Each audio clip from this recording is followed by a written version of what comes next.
Good afternoon, everyone. Today is August 28, 2021. I'm with the Sammy Riddles program with the University of Florida, and today I'm with Crystal Foster.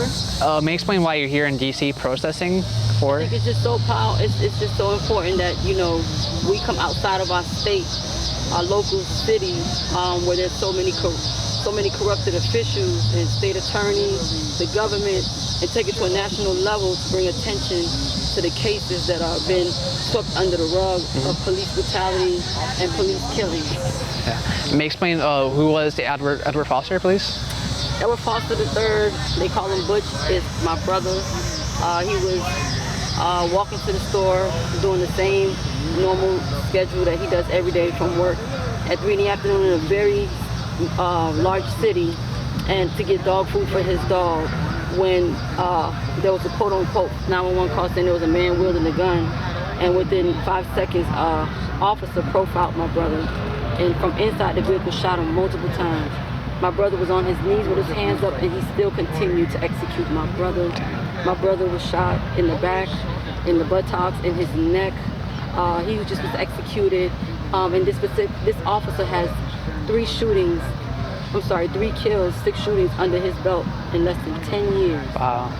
This officer was promoted 1 month after his death, received an increased raise, and went back to his normal life, while our family has been grieving through this process for 5 years. The mother of his 6 children was also killed in a drive-by shooting. So for me, I didn't wake up to become an activist. When my brother was killed, I felt it was so important that to get justice for their children who lost 2 parents. And going through this process, you're alone in this process. There's not a grieving process. We go to the city council, there's no politician, there's no leader, there's no activist standing by you to give you some advice on what steps to take to get the justice. So I took the initiative to go ahead and apply pressure, get on Facebook, try to get as many witnesses, just hit every avenue to get a lot of documents. I didn't get any police report, autopsy until after almost close to 6 years. My brother's case was closed after a major election with our state attorney. Her name is Catherine Rundle. She's never convicted an officer in 27 years.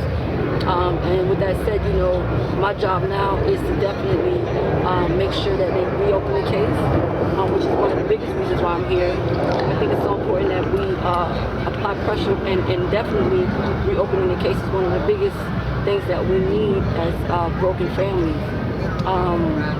So reopening the cases, and also I want an indictment. It's not just for the money for me. Yes, his children will definitely have a future with their education, but I want an indictment. I want this officer to be indicted, first degree murder.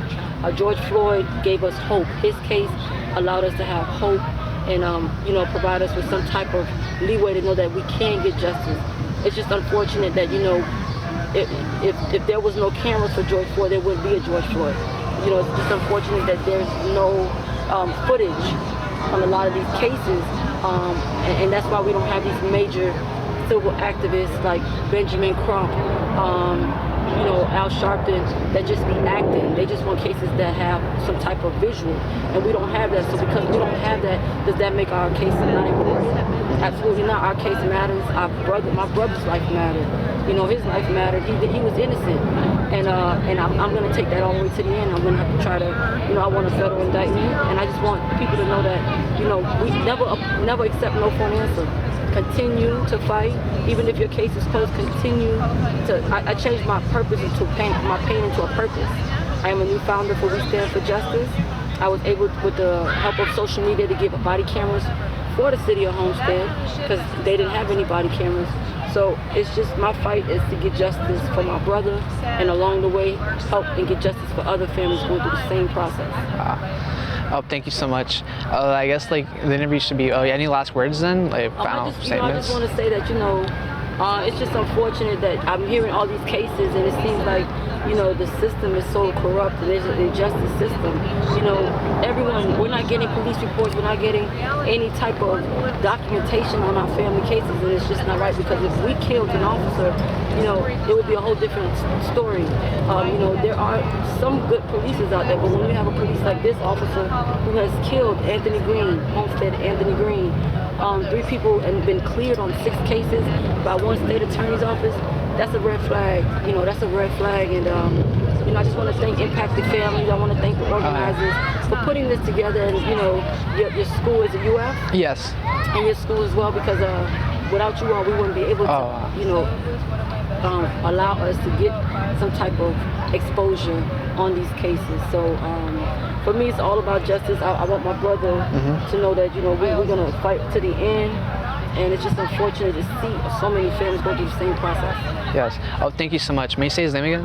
His name is Edward Foster. Okay. III, they call him Butch. Okay. Thank you. Justice for Edward Foster. Justice. Thank you.